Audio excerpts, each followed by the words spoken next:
Assalamualaikum warahmatullahi wabarakatuh. Baiklah, kami dari kelompok 1 akan mempresentasikan hasil diskusi kami tentang makhluk hidup dan ekosistem. Sebelumnya, perkenalkan nama saya Novebrinianti, NPM 19090121 sebagai moderator dan pemateri. Materi yang pertama yaitu populasi.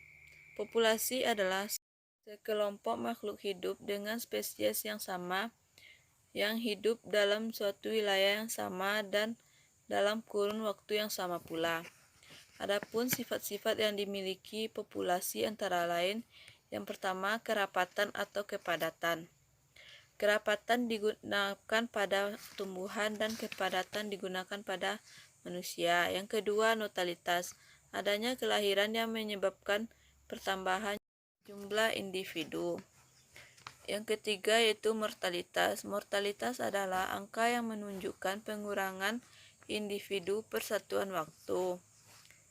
Sifat populasi yang terakhir adalah bentuk pertumbuhan, penyebaran umur, dan perkembangan populasi. Materi selanjutnya akan Dalam tingkatan komunitas, ciri, sifat, dan kemampuannya lebih tinggi dari populasi.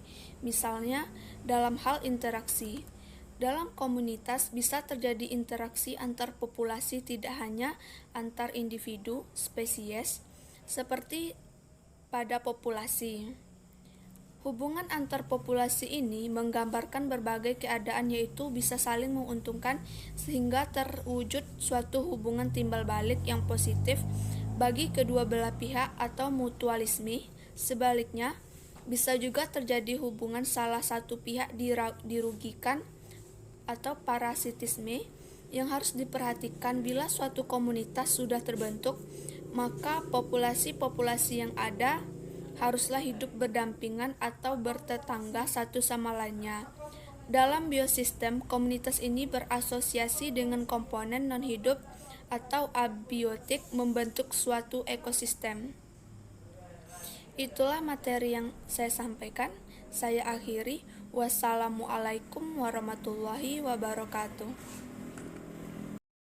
Assalamualaikum warahmatullahi wabarakatuh.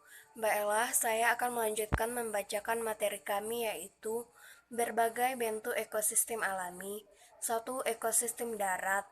Ekosistem darat terdiri atas beberapa ekosistem, di antaranya ekosistem hutan hujan tropis, sabana, padang rumput, dan gurun. 2. Ekosistem air. Ekosistem air terdiri atas beberapa ekosistem, yaitu ekosistem air tawar, ekosistem air laut, ekosistem sungai, dan ekosistem terumbu karang. 3. Ekosistem buatan. Ekosistem buatan adalah ekosistem yang diciptakan manusia untuk memenuhi kebutuhannya. Ekosistem buatan mendapatkan subsidi energi dari luar, tanaman, atau hewan peliharaan, didominasi pengaruh manusia, dan memiliki keanekaragaman rendah. Baiklah, materi selanjutnya yaitu tentang aliran energi dan materi dalam ekosistem alami. Siklus materi, materi dari tanah dan air, serta udara masuk ke dalam produsen dan konsumen, kemudian oleh pengurai dikembalikan lagi ke dalam air, tanah maupun udara dalam bentuk mineral-mineral, dan gas diambil oleh produsen. Aliran materi seperti nutrien, air, karbon, nitrogen, dan fosfor di dalam berupa siklus yang abadi. Baiklah, Assalamualaikum warahmatullahi wabarakatuh. Saya Doni Asmara akan melanjutkan materi dari teman saya, yaitu tentang macam-macam bentuk pola kehidupan. Pola kehidupan dapat dibagi menjadi 3, yaitu 1. Pola kehidupan darat. Faktor-faktor yang mempengaruhi pola kehidupan darat antara lain keadaan tanah, suhu, angin, kelembapan udara, curah hujan, pancaran sinar matahari. 2. Pola kehidupan air, yaitu A. Pola kehidupan di air akibat cahaya matahari. B. Pola kehidupan di air akibat zat-zat pelarut. C. Pola kehidupan di air akibat gaya ke atas. Pola kehidupan di air akibat perubahan suhu. Dan yang ketiga yaitu pola kehidupan khas. Hubungan timbal balik antara komponen-komponen dalam suatu ekosistem merupakan pola kehidupan dalam suatu komunitas. Pola kehidupan khas yang terbagi atas simbiosis dan antibiosis.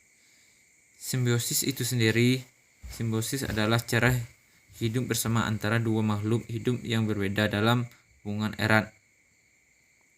Dan antibiosis, yaitu antibiosis atau antisimbiosis, adalah persekutuan antara dua makhluk hidup, jenis makhluk hidup yang satu menghambat kehidupan makhluk lainnya. Misalnya penicillium dengan jamur dan bakteri tertentu. Penicillium dapat menghasilkan penicillin, sejenis antibiotik, dan menghambat pertumbuhan jamur dan bakteri tertentu. Macam-macam antibiotika yang dihasilkan dari pola kehidupan sebagai antibiosis